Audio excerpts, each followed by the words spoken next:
কে এই ডলার? পুরো নামই বা কি? পল্লবীতে শিশু রাবিসা আক্তারকে ধর্ষণ ও হত্যার ঘটনায় তার সংশ্লিষ্টতা কতটুকু?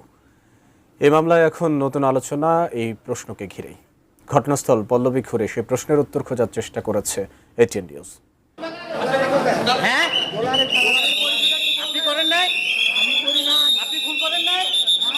বিচার শুরুর প্রথম দিনে আদালত থেকে বেরিয়ে শিশু রামিসা আক্তারকে ধর্ষণ ও হত্যা মামলার প্রধান আসামি সোহেল রানা নিজের স্ত্রীকে নির্দোষ দাবি করে ডলার নামে এক ব্যক্তি এ ঘটনায় জড়িত বলে দাবি করেছেন।